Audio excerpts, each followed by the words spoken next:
Здравствуйте, дорогие телезрители и радиослушатели. В эфире программа «Якутск сегодня». Мы одновременно выходим на телевидение НВК «Саха» и радио «Тетим Саха Раджета». Режиссер Мария Новгородова, Николай Слепцов. Ведущая Елена Попова.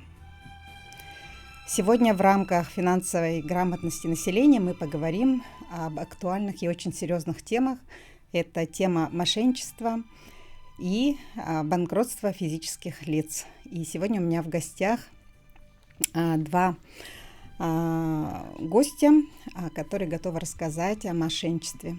Также хочу предупредить вас, если у вас есть вопросы в прямом эфире, можете задать их по телефонам 8 41 12 32 00 66 и 32 11 66.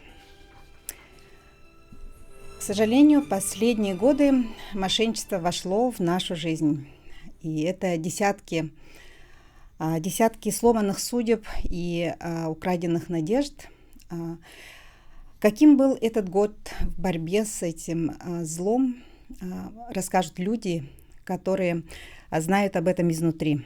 У нас в гостях сотрудники второго отдела управления по борьбе с противоправным использованием информационно-коммуникационных технологий МВД по Республике Саха-Якутия, начальник отдела Гуляев Михаил Петрович и старший оперуполномоченный Новгородов Федор Иванович. Здравствуйте. Здравствуйте. Здравствуйте. С Новым годом вас! В 2024 году я слышала, что 94% россиян сталкивались уже с мошенничеством. Да, все верно. Какие итоги года 2025 года? За 2025 год, по нашим сведениям, по информационному центру Министерства внутренних дел, на территории Республики Саха-Якутия было зарегистрировано свыше 2000 преступлений в рассматриваемой категории. То есть в сфере IT-преступлений. Ущерб у нас был зафиксирован чуть выше 800 тысяч рублей. Если сравнивать с предыдущими периодами, то отмечается все же у нас спад этих преступлений, регистрации небольшой, но спад на 10%, а ущерба больше. То есть в 2024 году ущерб составлял более миллиарда рублей, а в 2025 году он чуть свыше 800 тысяч рублей. Цифры, конечно, большие, но вот этот спад отмечают по всей России. Это результат непосредственно работы не только Министерства внутренних дел, но и всех и профильных ведомств, государственных учреждений, банковских, медиа. Тем более хочу отметить, что в 2025 году внесли изменения в действующее законодательство, которые также внесли положительный вклад в общую картину. Да? И у нас на территории не только республики, но и России зафиксирован спад этой категории преступлений. Очень хорошо слышать, что наконец-то у нас случился спад. Все-таки кто чаще всего становится жертвой этого преступления? Это возраст, профессия как-то на это влияют?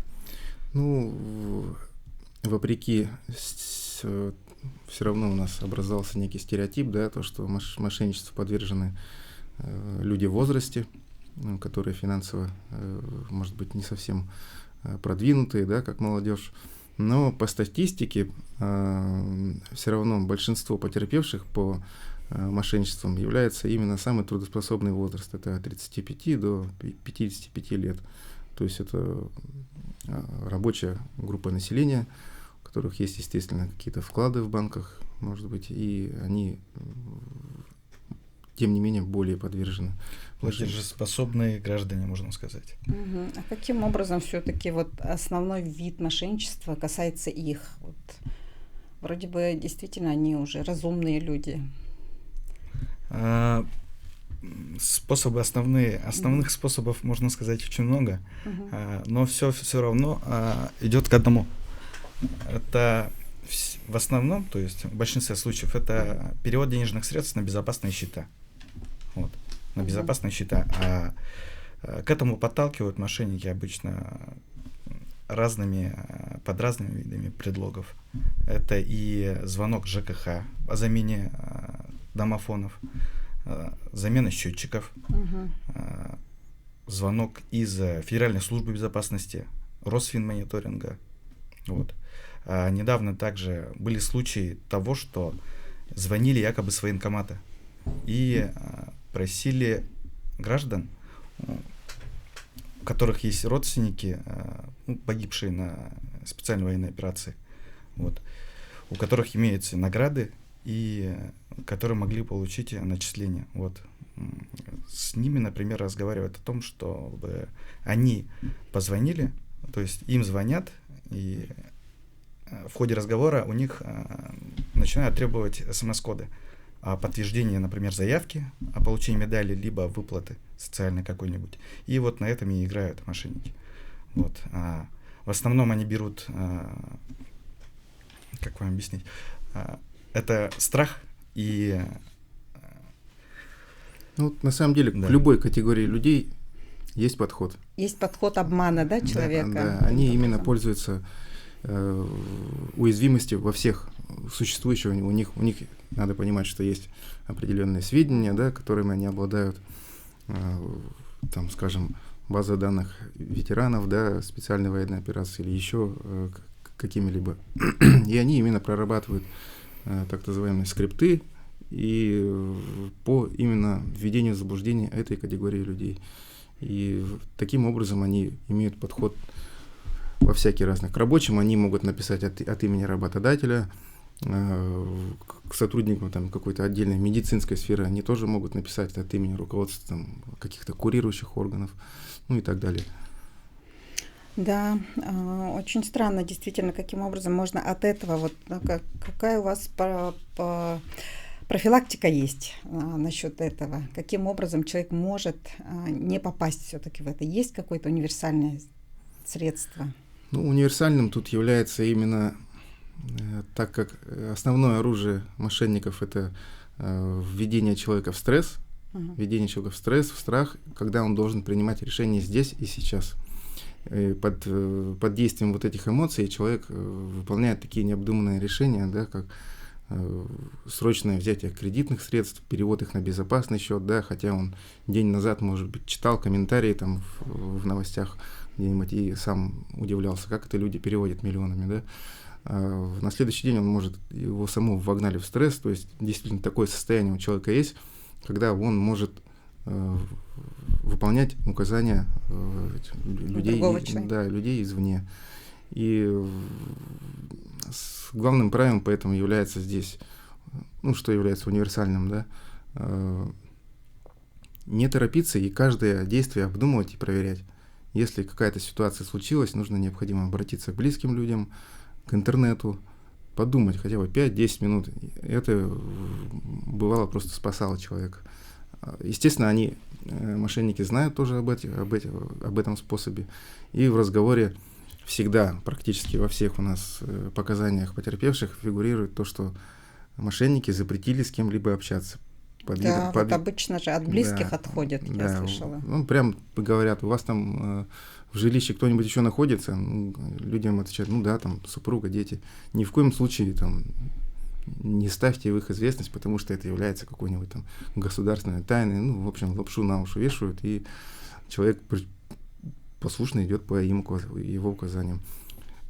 Тут надо быть все равно вооруженным, да, и все те правила, которые вот и в средствах массовой информации, да, активно профилактируется, то, что сотрудники государственных органов, правоохранительных органов никогда не будут вынуждать человека делать какие-то вот такие действия по телефону, типа снимать средства, запрещать разговаривать с близкими и родными. Такого никогда не будет, это надо понимать. И из этого следует, что нельзя торопиться в своих действиях. Угу. Хорошо, а вот какие новые схемы обмана появились в этом году? Есть ли какая-то статистика? Новые схемы обмана. Совершенно новые которых. В принципе, схема одна. Просто из года в год придумываются разные предлоги. То есть, вот о чем мы говорили, разные способы воздействия на людей. Если раньше в 22-23 году звонили напрямую там сотрудники силовых ведомств, да, каких-то Росфинмониторинга, спецслужб там и так далее, то сейчас в основном прослеживается несколькоэтапная схема, когда сначала осуществляется звонок потенциальному потерпевшему от мошенников под видом, ну, вот как мой коллега сказал. Сотрудника, да, работника? Нет, сначала это именно под видом там сотрудника помощи, там, коммунальных служб, управляющей компании, от имени работодателя, от еще кого-либо, от имени интернет-провайдера, от имени оператора сотовой связи, под каким-то предлогом, чтобы человек сказал код, который придет в сообщениях. То есть все-таки главное код. Нет. И человек говорит этот код. Там, причем не обращает внимания, откуда пришло сообщение, это же в СМС-сообщение нам приходит. Бывает, что СМС-сообщение приходит вообще от обувных магазинов и так далее, да? Но человек говорит этот код и в ответ слышит то, что вот, до свидания, мы мошенники, и все, мы тебя взломали, и все, скажи до свидания своим денежным средствам, мы возьмем на тебя кредит, бросает трубку. У человека что из этого возникает? Стресс. Ему сами признали, что мошенники. То есть человек не знает, что делать, и потом уже второй звонок, это уже звонят сотрудники правоохранительных органов. И как будто бы они узнали, в кавычках. Да, и вдруг вот у вас какие-то неправомерные операции подозрительные проходят сейчас по вашим счетам. Мы проводим проверку, и все, и здесь начинается. А человеку рад уже. Иногда, да, доходит до того, что предоставляют потерпевшему голосовые записи, то есть записи разговора уже с теми лицами, да, с предыдущими людьми. Да. И там уже говорят о том, что вот мы человека сейчас обманываем, вот он попался на нашу удочку, и мы сейчас будем с ним работать. И в свою очередь лжесотрудники правоохранительных органов, служб безопасности, Росфинмониторинга предлагают ему помощь свою. Вот. Предлагают помощь, перевести все свои средства на безопасные счета. То, что он будет как бы... То есть его вербуют в качестве сотрудника специальной службы, которая будет помогать в ходе какой-то специальной операции, проводимой по месту жительства, да, где они находятся. Например, сообщают о том, что в банковской структуре находятся мошенники, и вы сейчас пойдете в банк, оформите заявку на кредит, чтобы узнать о преступной группе, которая орудует у вас в городе. Вот вы сейчас нам очень сильно поможете этим. Они оформляют кредит, получается, с помощью, то есть мошенники на жертву. Потом этот кредит оформляется, обналичивается, и все эти деньги переводятся на безопасный счет. И тем самым они даже предоставляют справки о закрытии кредита. Безопасный счет — это счет мошенников. Да. Ну, я так понимаю, что схема все-таки примерно одинаковая, да, в прошлом году. Ну, вот это вот я слышала от нескольких людей такие схемы, да, что сначала звонят так, а потом уже типа помогают им. Потом под благим видом звонят. Да, вот последние годы это такая схема. Сейчас мошенники, операторы колл-центров мошеннических начали использовать активно еще и искусственный интеллект. То есть скрипты им составляют уже машины. То есть да, автоматически в это время он понимает, да? Машина слушает и подбирает слова для оператора, для общения с потерпевшим. То есть там человек уже даже не думает, сидит. Оператор просто читает то, что у него на экране. Вот где искусственный интеллект сыграл плохую роль. А вот какой процент все-таки удается раскрыть? Есть раскрываемость в этом деле или это очень такое безнадежное? Ну, тут надо учитывать, конечно, то, что преступлений очень много. Вообще, по статистическим данным, по IT-преступлениям раскрываемость около 30% составляет. Но каждое преступление, это надо учитывать, что потерпевший осуществляет перевод третьим лицам, которые находятся на территории всей России, либо осуществляет платежи в криптовалюте, которые необходимо в ходе очень длительный и большого объема работы устанавливать лиц, которые зачастую находятся уже за пределами Российской Федерации. Ну, вообще надо понимать, что сама деятельность вот эта вот организованная по прозвону граждан, да, по дистанционному мошенничеству практически полностью исходит с территорий враждебных государств. И при этом, конечно, они используют так называемые обнальные группы, которые функционируют здесь, на территории Российской Федерации. И в ходе оперативно-розыскных мероприятий и следственных действий указанная категория людей, да, организованные преступные группы, которые работают, так скажем, на эти колл-центры, они привлекаются вот к ответственности. Понятно. А и удалось ли какую-то часть хотя бы вернуть от мошенников? Да, в ходе следственных действий, естественно, налаживаются аресты на имущество обвиняемых, и эти денежные средства потом в ходе уже судопроизводства, они возвращаются потерпевшим. А вспоминаете какое-нибудь громкое дело, может быть, прошлого года? Интересное дело. Хочу сказать, вот Михаил Петрович как раз-таки, можно сказать, сам раскрыл очень самое сложное, можно сказать, дело, которое было. Он установил оператора колл-центра, который непосредственно обманывал наших граждан. Прям человека, да, нашли? Да, ну, было уголовное дело, которое выглядело по-рядовому, да, то, что с территории там зарубежной страны обманули тоже жителей Республики Саха-Якутия. Ну и в ходе вот такой тоже объемной работы удалось установить именно того исполнителя преступления, который непосредственно общался с потерпевшим. Да, он находился на территории другого государства, но он был объявлен в международный розыск, и в сотрудничестве с коллегами с других стран он был приведен по месту расследования, то есть в город Якутск. Здесь он был арестован, и уголовное дело, расследование по нему окончено и направлено в суд. Ну, это уголовное дело было под предлогом инвестиций, вот про то, что вот мы про схемы мошенничества, может быть, забыли упомянуть, то, что отдельную часть от общей, да, вот этой категории составляет мошенничество под видом инвестиций, дополнительного заработка. Здесь он, естественно, отличается то, что тоже там, конечно, все это есть, эмоциональная составляющая, но, как правило, потерпевший инициативно совершает какие-то действия, потому что мотивирован он тем, что хочет извлечь какой-то доход.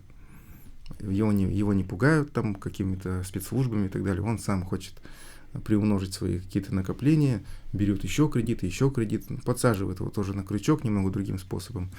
И в результате никакой, естественно, там торговли на каких-то рынках Форекс, на криптобиржах не ведется фактически, а в итоге просто денежные средства похищаются. Понятно. Ну, скажите, пожалуйста, а вот если все-таки человек понял, что перевел деньги мошенникам, какой алгоритм действий у него есть? Вот что вы посоветуете? У нас просто время уже заканчивается, и вот ваш совет. Незамедлительно обратиться в территориальный орган внутренних дел. Где вы находитесь? Мы находимся на Федора Попова 8, но каждый гражданин имеет право обратиться с заявлением в полицию по месту проживания. То есть у нас, допустим, на территории города 4 отдела функционирует, в любой отдел по месту жительства обратиться, заявление примут и возбудит уголовное дело. И что еще, вот скажете, чтобы человек уже не попадался на эту удочку? Очень коротко. Больше доверять своим близким и родным, да. То есть слышать их голоса. Да, слышать их голоса. Это самое главное. Хорошо. Очень интересно с вами разговаривать. Михаил Петрович и Федор Иванович, спасибо вам большое, что вы нашли время поговорить на эту тему. Спасибо вам большое за вашу работу. Действительно, очень большая серьезная работа. А мы уходим на рекламную паузу. Возвращайтесь к нам после рекламы. Ну что же, мы продолжаем передачу, и у нас новая тема – это банкротство физических лиц. Каким образом можно списывать долги? Это является волшебной таблеткой или что-то здесь не так? И нам поможет разобраться с этим юрист, арбитражный управляющий Макар Семенович Узнаев. Здравствуйте, Макар Семенович. Ну что же, расскажите, пожалуйста, нашим слушателям, мы в прямом эфире находимся, кто такой арбитражный управляющий? Ну, арбитражный управляющий – это на самом деле очень важный человек в процедуре банкротства. Он является своего рода ведущим, кто ведет весь процесс и как бы составляет отчет управляющего под конец процедуры и, скажем так, анализирует все имущество и финансовое состояние должника и дает решение о том, можно ли долги списать гражданину или же нет. То есть к вам обращаются люди, когда они попадают в состояние, ну вот, скажем, да. несостоятельности. Да. А когда считается, вот, когда человек может подать? Ну, закон устанавливает такие правила, что у должника, если он идет на судебное банкротство, долг должен быть не менее 500 тысяч рублей. И также просрочки от 3 месяцев. Ну, бывает, конечно, исключения для пенсионеров, для, скажем так, граждан, находящихся в социально уязвимых слоях населения, о том, что сумма может быть чуть пониже, и, соответственно, просрочки могут быть поменьше 3 месяцев. Но это, опять же, исключение. Угу. Немножко опишите вообще процедуру банкротства, потому что, я думаю, для многих это не очень понятно. Ну, процедура банкротства по своей сути, да, это как бы такой механизм, когда ты не можешь платить по своим обязательствам, и ты как бы приходишь к кредиторам и говоришь, ну, слушайте, я не могу как бы расплачиваться, поэтому давайте как-нибудь договоримся. Какие-то жизненные ситуации, да, бывают? Да, какие-то жизненные ситуации сложные на самом деле бывают у людей, и как бы в связи с этим, ну, иногда как бы это единственный способ, скажем так, как-то разобраться, да. А вот есть этапы банкротства? Или это вот сколько длится вообще это банкротство? Для физических лиц есть 2 этапа. Это процедура реструктуризации и процедура реализации имущества. Процедура реструктуризации – это как бы спасательный круг, который дается гражданину, да, и тогда он окончательно банкротом не признается, и у него есть возможность, скажем так, оплатить, да, договориться с кредиторами и взять, как бы, если у него несколько кредиторов, по разным суммам объединить это все в одну кучу и как бы в течение до 5 лет спокойно расплатиться по кредитам. А процедура реализации – это когда уже человек уже окончательно не может расплатиться с кредитами, полностью признается несостоятельным, и начинается процесс уже называется процедура реализации имущества. Если у должника имеется какое-либо имущество, соответственно, оно выставляется на торги, и после чего, если торги состоялись, то сумма, полученная с торгов, распределяется между кредиторами, и если там какая-то часть долга остается, она списывается. Если у человека нет имущества никакого, то как бы, так и так идет списание. А в среднем сколько длится эта процедура банкротства, допустим, вот этой реализации? По-разному длится. Очень по-разному. Тут индивидуальный подход нужен, скажем так. Но в идеальных условиях для трудоспособного человека оно длится где-то год, плюс-минус. Там 2 этапа, как практика показывает. Все равно человек должен пройти 2 этапа, и как бы год это все длится. Для пенсионеров, там для матерей-одиночек, сразу вводится 2-й этап, и полгода, там 6, 7, 8 месяцев. Идеально. Ясно. А вот человек находится все-таки в этом состоянии, да, в несостоятельности. Да. А сколько стоит провести вот эту процедуру банкротства? Тут госрасходы как бы идут, да, обязательные платежи для проведения процедур банкротства. То есть закон сразу устанавливает, что если человек идет на судебное банкротство именно, да, то предусматриваются обязательные платежи. Это депозит 25 тысяч, также расходы арбитражного управляющего, то есть на публикацию, поскольку банкротство это открытая процедура. Сведения об этом должны публиковаться. Это все как бы стоит денег. Ну и также желательно, конечно, чтобы человек сразу с юристами пошел на процедуру, поскольку это сложная процедура, ну, как бы расходу на юристов. Понятно. А вот вы говорили во время реализации, что продается имущество. А все ли имущество продается? Нет. Единственное жилье должника, оно никоим образом не трогается, это защищено Конституцией. Только если не, скажем так, в залоге ипотечное жилье. Но, опять же, если залоговая недвижимость есть у должника, и это является единственным пригодным для проживания, то можно пойти на мировое соглашение с банком. Как бы закон позволяет такое, это недавнее нововведение, скажем так. И должник может, да, сохранить единственное жилье.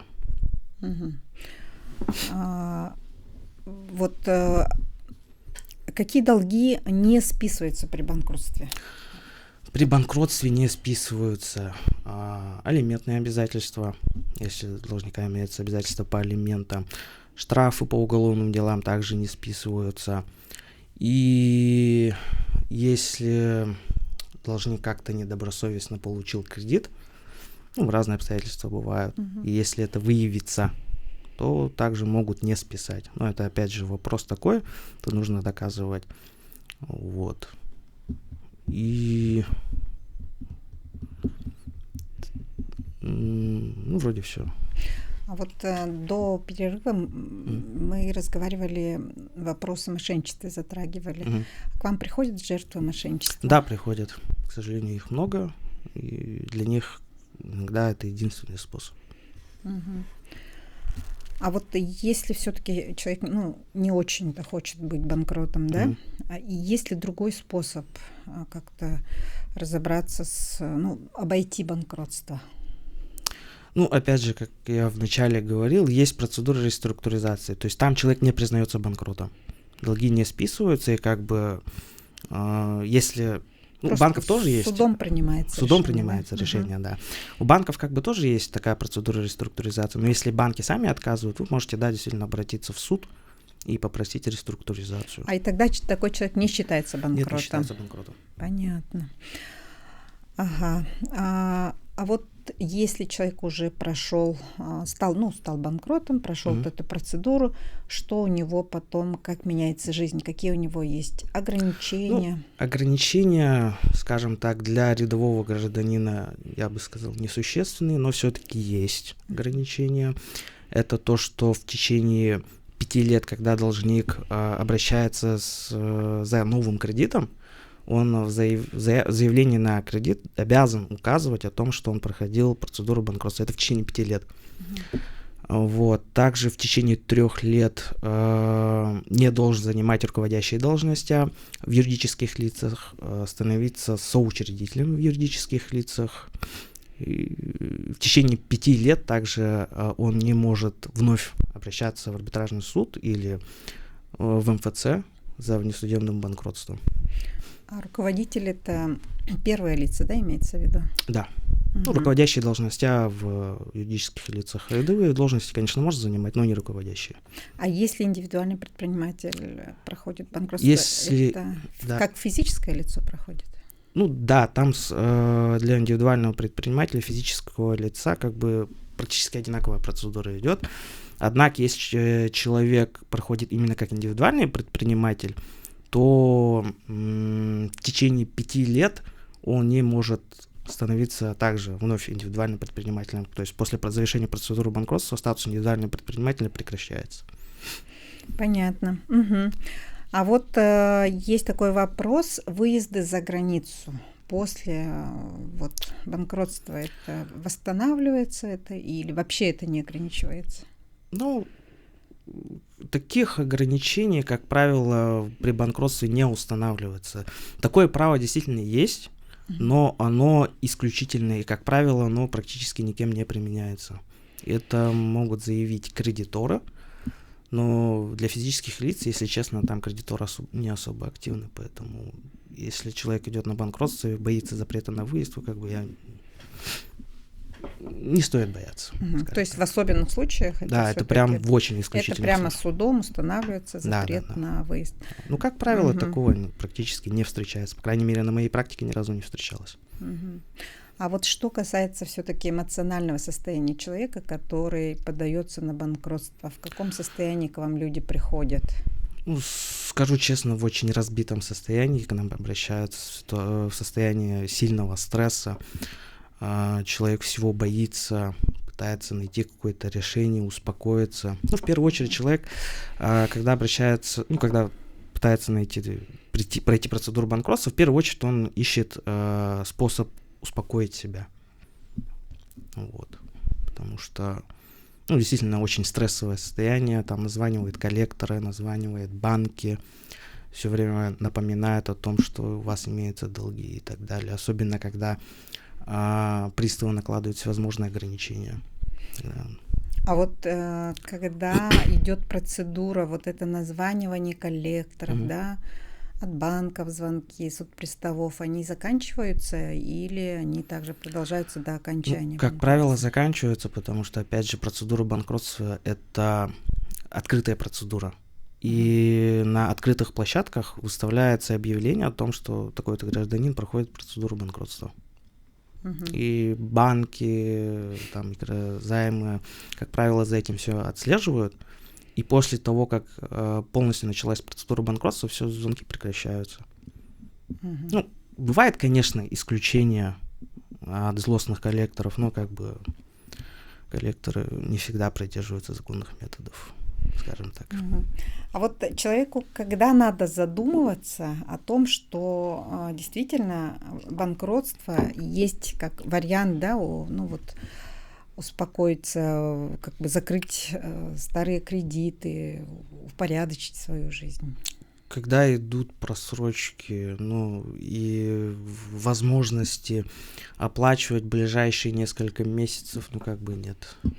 А вот люди же боятся обращаться в банкротство, стать банкротами, да? Да, действительно, скажем так, есть такой миф до сих пор о том, что банкротство — это что-то незаконное. Но, однако, есть федеральный закон, подписанный президентом Российской Федерации. Этот закон работает с 2015 года. Для физлиц работает с 2015 года.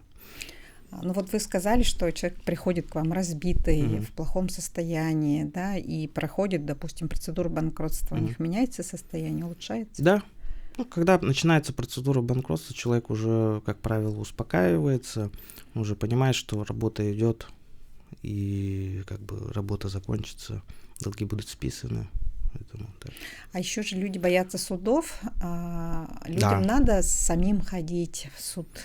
Если имеются представители, то нет.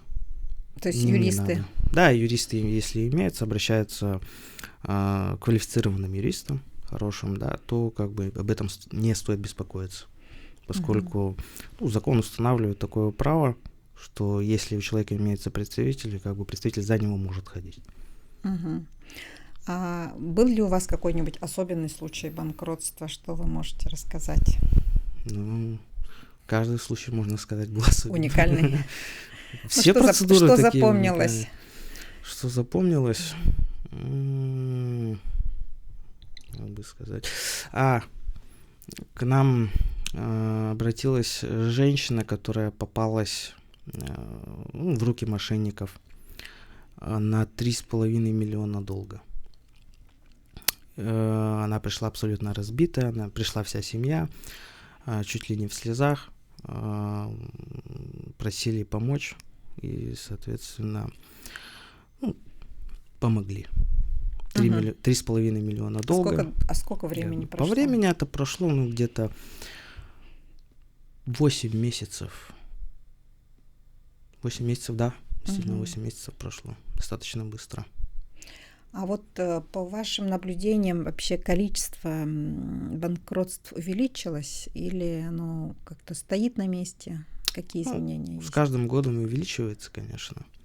люди больше осознают, что это все-таки способ, скажем так, вырваться из той долговой ямы, в которую они попали. Как бы определенная положительная динамика прослеживается. Как бы, что бы вы посоветовали людям, да, чтобы не доходить до состояния банкротства? Это все-таки не очень приятное состояние, несмотря на то, что вы спасаете их, помогаете им в сложной ситуации. Единственное, что могу посоветовать, это учиться финансовой грамотности все-таки, уделять этому какое-то время и рассчитывать свою финансовую нагрузку. Потому что если человек в этот момент как-то упускает, обратно вернуться уже сложно бывает. А вот после банкротства люди меняются, становятся финансово грамотными, как вы думаете? Общаетесь вы с людьми, которые прошли банкротство или нет? Знаете, когда процедура заканчивается, люди уже радостные приходят, говорят спасибо, потом пропадают. Я думаю, что для многих это все-таки урок.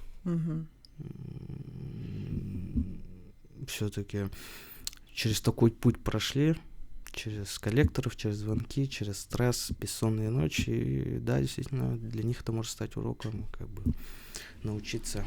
А интересно, как вы себя представляете для людей, то ли спасателем или наставником, учителем, не знаю? Не знаю, я явно не считаю себя учителем или наставником, но в какой-то мере, да, действительно спасателем, который придет в тяжелую ситуацию. Поможет. То есть на вас можно опереться в сложное, потому что, да, действительно, бывают случаи, когда нужно опереться на профессионала, потому что родственники тут мало чем могут помочь, они мало ли могут наоборот что-то другое посоветовать. А в основном из-за чего попадают люди? От того, что кредиты закрывают кредитами, и мошенничество, понятно, это один из видов, да. Берут кредит, потом не могут этот кредит закрыть, начинается просрочка, обращаются в другую кредитную организацию, пытаются этот кредит погасить, другой кредит, и как снежный ком все наваливается. Да. Или другой момент, когда действительно какой-то тяжелый момент настает, что на работе, допустим, сократили, или еще что-то случилось, пришлось уйти с работы. То есть по тем или иным обстоятельствам, и тогда начинается. Спасибо большое, Макар Семенович, что пришли к нам и поделились столь важной информацией. А я вам посоветую быть финансово грамотными и обращаться к профессионалам. Хорошего дня всем.